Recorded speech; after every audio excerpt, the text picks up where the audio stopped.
Hello class, welcome to another puzzle video. Today we will be doing 4.4 trig functions of any angle. This will help us evaluate our trig functions regardless of any angle given.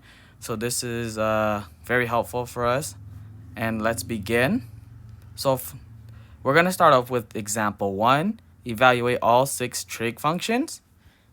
And what they gave us was this graph with the points -8 and 15.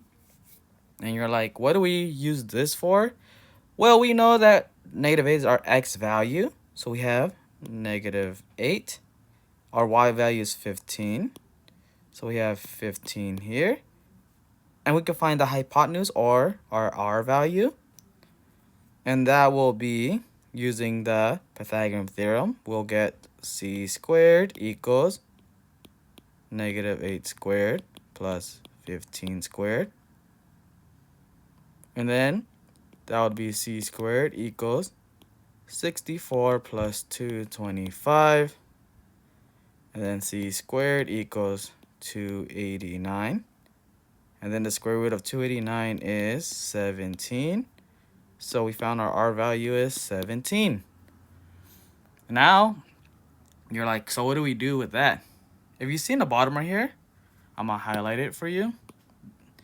We have our hypotenuse and our opposite and adjacent, or our y, x, and r value. And we know sine is y over r. So our y value was 15 and our r value was 17. You know that our cosine is -8 over 17, x over r. And then tangent is y over x, which is 15 over -8. And then our cosecant, secant, and cotangent are just the reciprocal of its counterpart. So this one is a little easier once you find the first three. And you see how I'm just breathing through. Easy peasy lemon squeezy.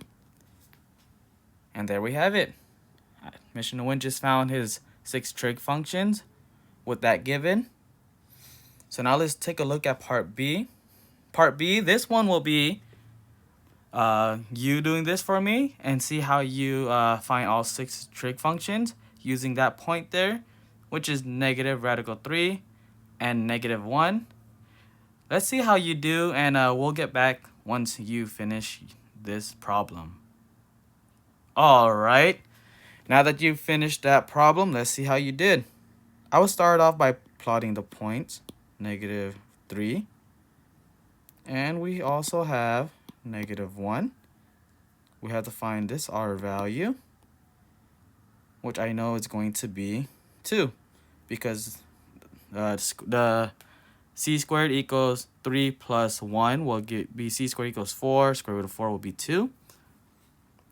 And now all it takes is to plug it in to our trig functions, y over r. So my y value was -1, and then my r value is 2. And then let's just breathe through this problem. And we know this one is y over x is going to be +3 over 3. And square root of 3, my bad. And then we just have our reciprocal, which is, sorry about that, 2 over -1. -2 square root of 3 over 3. And then we have 3 square root of 3 over 1, which will just be square root of 3. And the negative divided by negative makes a positive. And that's what you should have gotten. Hopefully you did. If not, it's okay. Just ask some questions in class and see how we got this problem. And now we're going to move into our second example. So example 2 is asking to determine the quadrant. So our quadrant here, as you can see in this highlighted section here, that's where our quadrants are.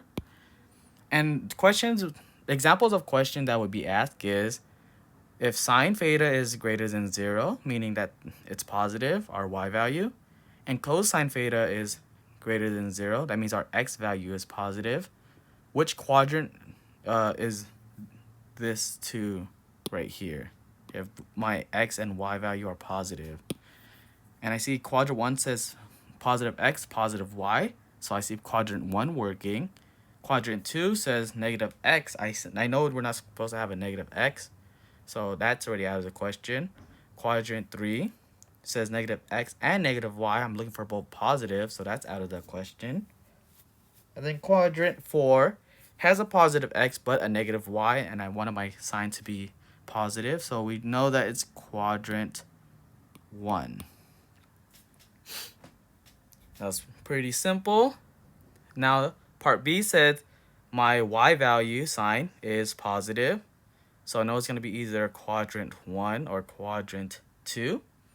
But it says my secant is a negative, which is less than 0. So I know that secant is opposite or reciprocal of cosine, so that just means our x value is negative. And I said it was going to be quadrant 1 or 2, but our quadrant 2 does have a negative x versus quadrant 1, so we know that this one is quadrant 2. Pretty simple, straightforward. Now let's get to the fun part. Because now this one's asking, find all trig functions given. And they say that our tangent theta is negative 15 over 8. And our sine value is positive, meaning our y value is positive. I know that tangent is y over x. But if our y value is positive and we do have a negative value, then let me write this on the graph. I know it's going to be quadrant 2 because we have one positive and one negative. See? And this one fits the description right there. So I'm going to put quadrant 2.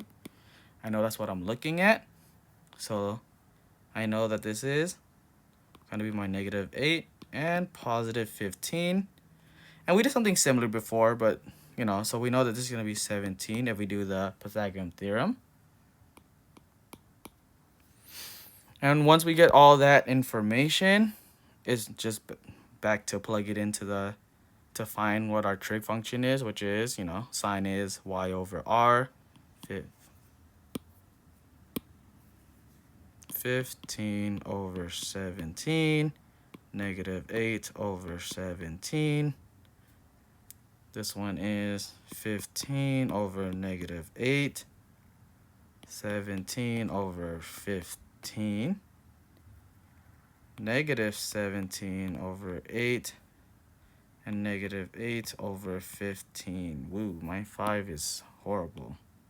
Let's redo that. 15. And voila, look, this is how you do it. We don't even need to know if it was x or y that was negative, because if we're given this extra information, we could just tell by the quadrant what value is positive or negative. Now let's look at part D. This one I want you to do on your own. This one says your cotangent theta is negative 3 over 1. And you know that your cosine is positive. So please do this one on your own and let's see how you do. All right, now that you've done this one on your own, let's see. I would like to start off with which quadrant is this from? And I know that our cosine is positive, so our y has to be negative. If you look right here, this one is cosine is negative, but y is positive. That's not what we want. Quadrant 3 is both negative. We need only one of it to be negative. Quadrant 4 will fit our description. So let's put quadrant 4. And then let's see. Now that we found our quadrant, we can draw our graph. And I know that it's going to be something like this. And I said, since this cotangent is x over y, I know our x value is positive 3 because the cosine is positive, and our 1 is negative 1. And then using the Pythagorean theorem, you should get square root of 10. So now we just plug it in. Sine is negative 1 over square root of 10, but we don't want to keep it like that, so we're going to have square root of 10 over 10. Cosine is 3 square root of 10 over 10. And then tangent is just the opposite of cotangent, which is negative 1 over 3. And I'm just going to fill up our cotangent because we already know what it is. It's negative 3. And then cosecant is just negative square root of 10 because it's the hypotenuse or our r value over the y value. And then secant is square root of 10 over 3. If you got that, good job. If you didn't, please ask some questions, as this is very important. Finally, let's get to our last section. So this one is example 3, reference angle. A reference angle are the acute angle formed by the terminal side of theta and the x-axis. So what I mean by that is we're going to find the reference angle and usually be given like this, and you get 45 degrees. And this is our reference angle because it comes from the x-axis to our terminal. But let's see we do something different. Let's say they gave us 135 degrees, and you see that it's going from here to here, but our reference angle will actually be right here because this is going from the x value to the r terminal. And to get that, we know that's going to be 180 minus 135, which is 45 degrees. And then we're going to have theta also be 225. And our circle is going to look like that. And we know that right here, this is going to be from x to the terminal. It's going to be our reference angle, which is also 45. We just did that on purpose. And to get that, you could either do 270 minus 225, or you get that theta and subtract it by 180. And you can see right here the rules I just put to find that. So let's begin. So I have 210, and I know 210 will reside all the way right here. And I'm going to do 210 minus 180, which we know our reference angle will actually be 30 from that. If you plug in 210 minus 180, you get 30 degrees.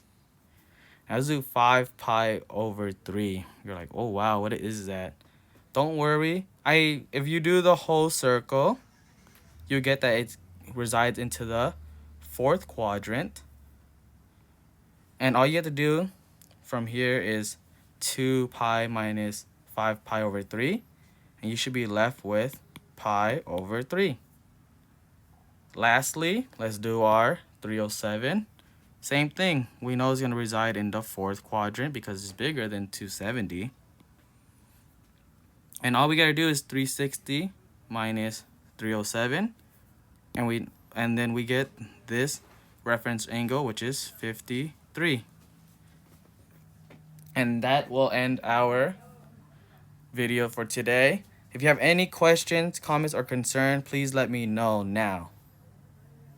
Otherwise, have a nice day, and I hope you enjoyed the video. Bye-bye.